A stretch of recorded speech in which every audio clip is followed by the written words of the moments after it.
Well, I apologize that it's been so long since I've posted a video. I think if you go back and look at the videos, you'll hear that's a pretty constant refrain. And another constant refrain is computer problems. And these were self-inflicted. I was a little careless and bumped the desk, and my monitor was, as it turns out, somewhat precariously perched there, and it tipped over and fell and broke. And here in Puerto Rico, Amazon will not deliver tomorrow. That doesn't happen. So I think it took a good month for this monitor to be shipped to us. So the video you're about to see was made and ready to go, and then that evening that I was going to post it, I broke the monitor.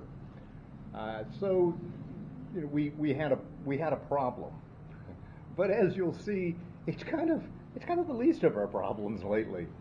So what I'd hoped was going to be one video, what I'd imagined was going to be one video on the creation of the driveway, or at least the first part of the driveway, will wind up being 3. So what's coming up next is backhoe delivery, and the backhoe's a lot of fun. It's a lot of fun. But backhoe delivery, and then some fairly basic stuff. I've tried using the camera to record while I was using the backhoe, and it doesn't work all that well, I'm afraid.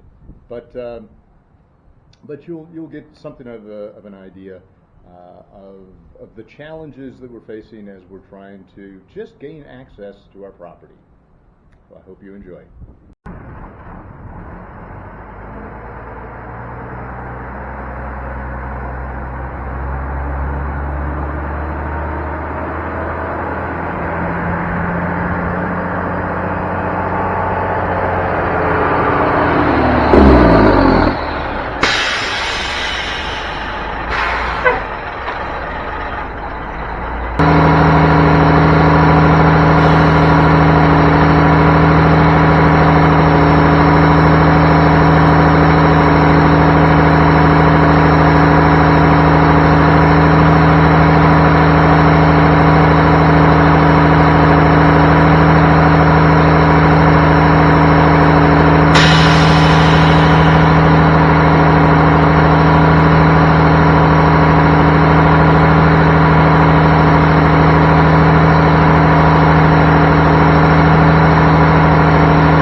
right, there's a tremendous amount of nonsense with this camera trying to get it to work. I'm hoping once again, that I'm in the frame and all of the rest.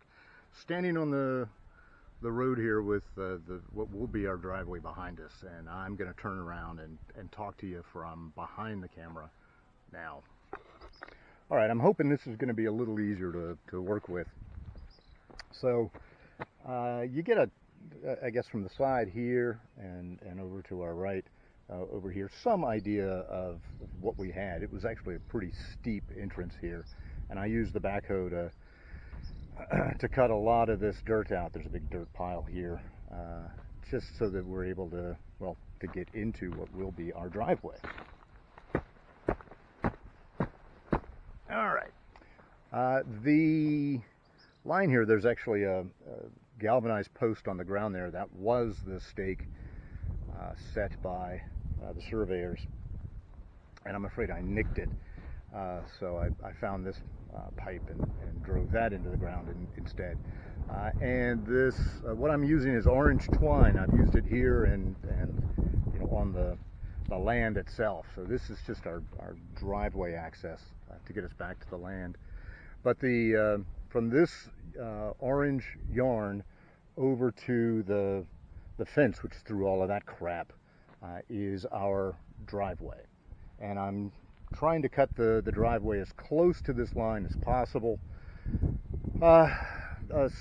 simply for convenience in some ways. Secondly, I'm hoping that when the other folks buy lots number 3 and 4 further in, that what's going to happen is they'll then say, "Oh, we like your driveway, can we use it?" And I can recover some of my costs, out-of-pocket costs, and also some of my labor costs, by saying, "Sure, you know, I will sell you access to my driveway." In which case, it's right along their property lines, pretty much. This will also give me about 15 or 20 feet to our right that I can spend time on, you know, at my leisure, opening up. And I may plant some dragon fruit down there. We'll see. I've got some dragon fruit cuttings that are doing rather well on the rooftop terrace. I'm eager to actually get them in the ground. Finally, my guess is this area is going to remain probably pretty primitive. It's just, as you can see, it's just a nightmare. I mean, there's just a lot of garbage in there to clean up for, I think, very little benefit. As we go back down the driveway here, we'll hit what is a dry river, really just a wash for when it rains, but it's pretty substantial. And so we're going to have to make some sort of means of getting across there. And I've got some ideas, but we'll wind up talking to engineers about that, and they'll be able to design something for us that can carry the weight. But my guess is beyond that beyond that wash, is where I will clear beside the driveway and put the dragon fruit. Up here, if I leave it ugly and primitive, that's fine by me. It may help to dissuade people from trying to drive down the driveway who shouldn't be down here. All right, this section here, let me step over our line. With the way that the road there runs, when you come in, you sort of naturally want to veer to the left of the property line, and so that's kind of what I did. And I cleared all of this area out, kind of by mistake. And part of it's by mistake. Part of it is I wasn't exactly on the line. I didn't have the line down exactly as I should have. So it's not a big deal. It's kind of wasted work, but that's all right. But now that I've got the line, and it is very clearly the right line, we'll see the stake in the ground when we go down there a bit. You'll see that this area here is a little skinny for a car to get through or anything else. So I'm going to come back, and I think this is what I'm going to be working on today, is trying to remove some of this stuff. Now this tree in front will probably try and dig out with the backhoe. And you can see this is what I've been working with. It's awfully nasty and thorny, and the limbs there grow into each other, and it's just it's really difficult to pull this stuff apart. When you get something like this, which is the same kind of tree, and you can see how it's been cut back there, well, then it sends out these shoots, and they just grow like nobody's business, and they'll intertwine, and they have some really big, really nasty thorns on them. Let's give you a bit of a close-up here.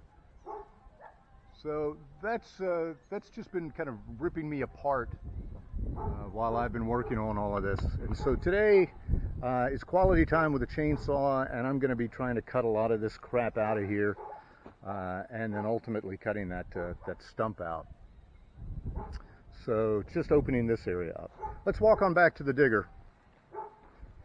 This is we call them a backhoe, I guess. I'm getting used to calling it what the locals call it. They call a backhoe a digger. What I've been doing really is sort of backing down in here and using the excavator bucket to reach out and kind of rake all of this crap out, and then dump it off to the sides. And it's done all right, but it's torn some of this up a bit. So I'm gonna try and smooth this out with the front bucket as best I can.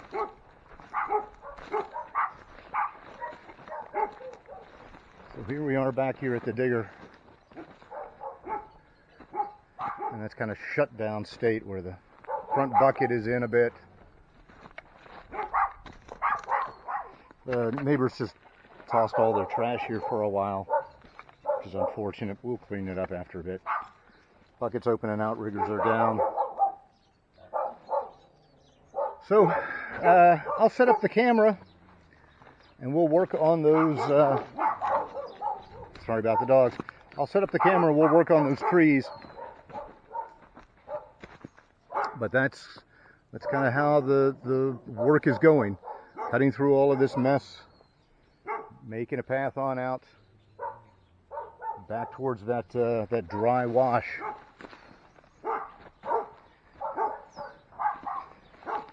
So when I set this up and start working the chainsaw, we'll certainly do this on a time lapse. But it's pretty nasty work.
Well, that video got cut a little short, I'm afraid. The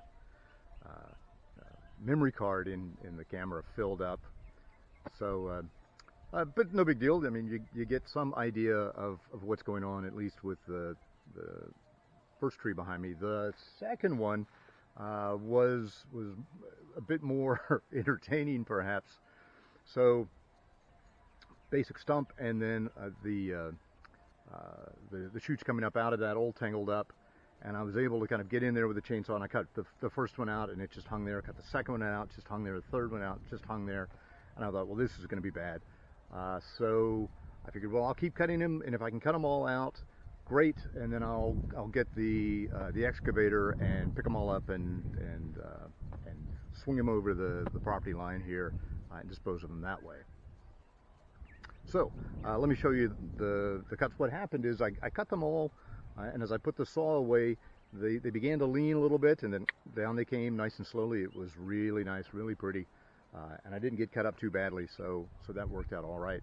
So then I walked down to get the excavator. Let's walk down to get the excavator.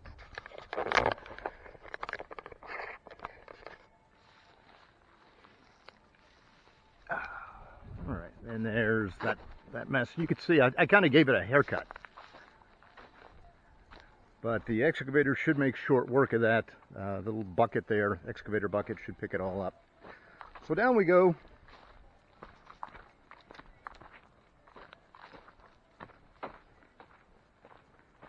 And came down here, and I hopped in it and cranked it up and pulled the front loader bucket up and got the outriggers up, put it in gear, and she didn't go very far at all. And the reason for that is right here. So let's see. That tire is quite flat.